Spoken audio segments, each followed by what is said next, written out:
जय हिंद साथियों। UP police के लिए जीएस की सीरीज़ में आज भारतीय संविधान के कुछ महत्वपूर्ण अनुच्छेद को पढ़ेंगे।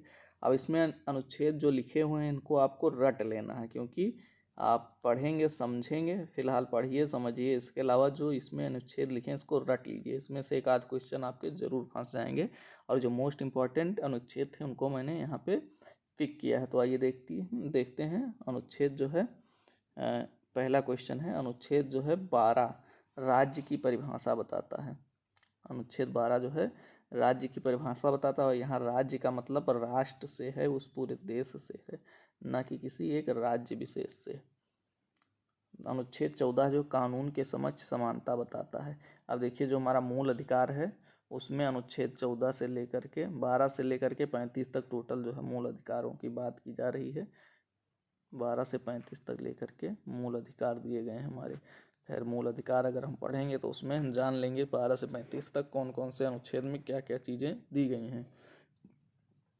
लेकिन यहाँ अनुच्छेद 14 में जो है कानून के समक्ष समानता बताएगा। अनुच्छेद 17 में है अस्पृश्यता का अंत, यानी जो छुआछूत होता था उसका अंत है अनुच्छेद 17 में। अब उपाधियों का उन्मूलन 18 में, अनुच्छेद 18 में, ये भी इम्पोर्टेंट है, मोस्ट इम्पॉर्टेंट। उपाधियों का अंत अनुच्छेद 18 में है। इसमें जो उपाधियाँ दी जाती थी पहले उनका अंत कर दिया गया है। अब उपाधियाँ नहीं दी जाती हैं किसी को। किस बेस पे उपाधियाँ मिलती हैं? केवल जो भारत रत्न या कोई ऐसा प्राइज पाते हैं वही उपाधियाँ मिलती हैं। अब फिर है अनुच्छेद 21 जीवन एवं व्यक्तिगत स्वतंत्रता का संरक्षण। जीवन यानी जीने का जो अधिकार होता है अनुच्छेद 21 में है आपका। और ये मोस्ट इम्पॉर्टेंट है आपका, ये वाला अनुच्छेद जो है 21, ये 6 से 14 वर्षों के लिए निःशुल्क अनिवार्य शिक्षा का प्रावधान किया गया है बच्चों के लिए जो 6 से 14 वर्ष के हैं, इनको अनुच्छेद 21 में। और ये 86वां संविधान संशोधन द्वारा जोड़ा गया था। 86वां संविधान संशोधन द्वारा मूल अधिकार में जोड़ा गया था इसको, और ये 2002 में हुआ था 86वां संविधान संशोधन। ये आप लोग ध्यान रखिए। फिर अनुच्छेद 24 है कारखानों और खदानों में 14 वर्ष से जो कम उम्र के बच्चे हैं उनके बच्चों के रोजगार पे प्रतिबंध लगा दिया है। फिर ये मोस्ट इम्पॉर्टेंट है, ये वाला अनुच्छेद 32 संवैधानिक उपचारों का अधिकार। इसे संविधान की आत्मा भी कहा गया है भीमराव अम्बेडकर जी के द्वारा। संविधान की आत्मा संवैधानिक उपचारों का अधिकार, अनुच्छेद 32। ये मोस्ट इम्पॉर्टेंट है आपका अनुच्छेद 14 वाला जो मैं इसे कर दे रहा हूँ, ये मोस्ट इम्पॉर्टेंट समझ लीजिए।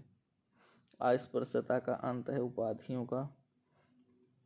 समान नागरिक संहिता, ये भी मोस्ट इम्पॉर्टेंट है। यूनिफॉर्म सिविल कोड बोलते हैं इसको, और इस पे जो है अभी काफ़ी बहस हुआ था जब आया था ये। यूनिफॉर्म सिविल कोड कहाँ लागू है? गोवा में केवल लागू है अभी। अपने भारत के जो है एक स्टेट है जहाँ पे लागू कर दिया गया है अलग से। बाकी यूनिफॉर्म सिविल कोड पे भी जो है इस पे कुछ फैसले लटके हुए हैं, जिस वजह से पूरी जगह लागू नहीं किया गया है समान नागरिक संहिता, यूनिफॉर्म सिविल कोड। इसमें होता क्या है, हिंदू और मुस्लिम के लिए जो अलग अलग लॉज होते हैं उनके शरीयत के आधार पे उनके कुछ लॉज से, जैसे 3 तलाक वगैरह था, तो उसमें उनको अलग से संरक्षण प्रदान था। उसमें वो न्यायालय से बाध्य नहीं थे, लेकिन अब उसको हटाया गया यूनिफॉर्म सिविल कोड लाने के बाद में। तो अनुच्छेद 44 जो है समान नागरिक संहिता से संबंधित है, मोस्ट इम्पॉर्टेंट है। अनुच्छेद 50 है जो कार्यपालिका को न्यायपालिका से अलग करता है, यानी न्यायपालिका और कार्यपालिका। न्यायपालिका यानी जो कि कोर्ट है हमारा, और कार्यपालिका जो हमारा डीएम एसडीएम जो अपना कार्यभार देखते हैं उनको जो है अलग करना, पृथककरण का काम करती है अनुच्छेद 25 संविधान का। फिर अनुच्छेद 52 है जो भारत के राष्ट्रपति का व्याख्या करता है, अनुच्छेद 52 भारत के राष्ट्रपति के बारे में। फिर अनुच्छेद 61 है, ये भी मोस्ट इम्पॉर्टेंट है, राष्ट्रपति पर महाभियोग चलाने की प्रक्रिया, यानी राष्ट्रपति को अगर पद से हटाना है तो महाभियोग चलाया जाएगा उसके ऊपर। और वो किस अनुच्छेद में आता है? जो है आर्टिकल 61 में।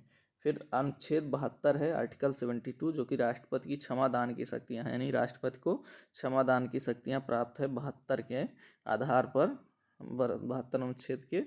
और ये जो है किसी व्यक्ति को अगर मृत्यु दंड की फांसी की सज़ा सुनाई गई है उसको भी ये क्षमा कर सकता है, इतनी शक्ति राष्ट्रपति के पास होती है। अनुच्छेद 110 है धन विधेयक की परिभाषा बताता है। ये लोकसभा में जो धन विधेयक पेश किया जाता है उसकी जो है परिभाषा बताता है अनुच्छेद 110। अनुच्छेद 124 है सर्वोच्च न्यायालय की स्थापना से संबंधित, ये भी मोस्ट इम्पॉर्टेंट है। अनुच्छेद 148 भारत का नियंत्रक एवं महालेखा परीक्षक बोलते हैं इसको, controller and auditor general of India, English में CAG।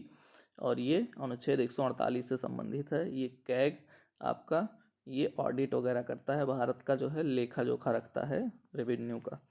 फिर ऑप्शन अनुच्छेद 153 है भारत के राज्यपाल के बारे में। 165 है महाधिवक्ता के बारे में, एडवोकेट जनरल ऑफ इंडिया बोलते हैं इसको, advocate general of state government का है, ये राज्य का महाधिवक्ता है और वो एडवोकेट जनरल ऑफ इंडिया होता है। अगला है अनुच्छेद 226, ये भी मोस्ट इम्पॉर्टेंट है, कुछ रिट जारी करने की उच्च न्यायालयों की शक्ति। ये कौन सी रिट होती हैं? 5 रिट जो है अनुच्छेद न्यायालय जारी कर सकता है। बंदी, प्रत्यक्षीकरण और वो सब, खैर ज़्यादा डिटेल में मत जाइए, आप इतना ध्यान रखिए क्योंकि कांस्टेबल के एग्जाम में इससे ज़्यादा नहीं पूछा जाएगा। अनुच्छेद 226 के अंतर्गत जो है रिट जारी करने की शक्तियाँ हैं न्यायालय के पास में। अनुच्छेद 300 ये संपत्ति का अधिकार है। अनुच्छेद 300 ये भी मोस्ट इम्पॉर्टेंट कहिए इसको, संपत्ति का अधिकार, क्योंकि ये पहले मूल अधिकार हुआ करता था। संपत्ति का अधिकार जो है मूल अधिकार हुआ करता था, इसको हटा करके संपत्ति का अधिकार बना दिया गया है। अब ये लीगल राइट है, यानी कानूनी अधिकार है। अनुच्छेद 312 में अखिल भारतीय सेवाएं हैं, अखिल भारतीय सेवाएं जैसे IAS IPS और IRS वगैरह होती हैं। फिर अनुच्छेद 352 में है आपातकाल की उद्घोषणा, ये भी मोस्ट इम्पॉर्टेंट है, राष्ट्रीय आपातकाल या नेशनल इमरजेंसी इसको बोलेंगे। और दूसरा है 3 प्रकार के आपातकाल होते हैं, यहाँ तीनों लिखे हैं और तीनों मोस्ट इम्पॉर्टेंट हैं, देख लीजिए। दूसरा है राज्य आपातकाल, राष्ट्रपति शासन, यानी राष्ट्रपति पूरा भी डिटेल में बताते हैं। फिर तीसरा है वित्तीय आपातकाल 360 में। अब राज्य में आपातकाल कब कब लगता है? राष्ट्र में राष्ट्रीय आपातकाल क्या होता है? जब कोई बाहरी सेना मान लीजिए आक्रमण कर दे अपने देश पे, तो उस जगह पे उस टाइम पे जो है इमरजेंसी लग जाती है, नेशनल इमरजेंसी उसको बोलती हैं। राज्य में मान लीजिए कोई दंगा बवाल हो गया तो वहाँ पे राष्ट्रपति शासन लगा देगा और उस राज्य की जो है गवर्नमेंट को ख़त्म कर देगा, यानी राज्यपाल वहाँ की जो विधानसभा है उसको भंग कर देगा और वहाँ पे राष्ट्रपति का शासन लागू हो जाएगा और वो मुख्यमंत्री जो है पावरहीन हो जाएगा और राष्ट्रपति किसको? राज्यपाल को दे देगा सारी शक्तियाँ उस मुख्यमंत्री से छीन करके, तो वो राज्य का आपातकाल होता है। लेकिन वित्तीय आपातकाल क्या होता है? जब नेशनल जो है फाइनेंशियल इमरजेंसी लगती है, यानी वित्तीय रुपए का अभाव आ जाए देश में, तो वहाँ पे फाइनेंशियल इमरजेंसी लगती है। तो 3 प्रकार की इमरजेंसी हैं और ये मोस्ट इम्पॉर्टेंट है। और ये भी मोस्ट इम्पॉर्टेंट है आपका अनुच्छेद 368, संविधान में संशोधन करने की शक्तियाँ जो है 368 के अंतर्गत व्याख्यात की गई हैं।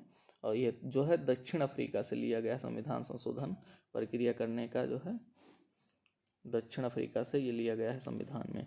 तो ये महत्वपूर्ण अनुच्छेद थे संविधान के जो आपको याद कर लेने हैं और इसको रट लेने हैं बिल्कुल, ये आपके एग्जाम में ज़रूर आएगा।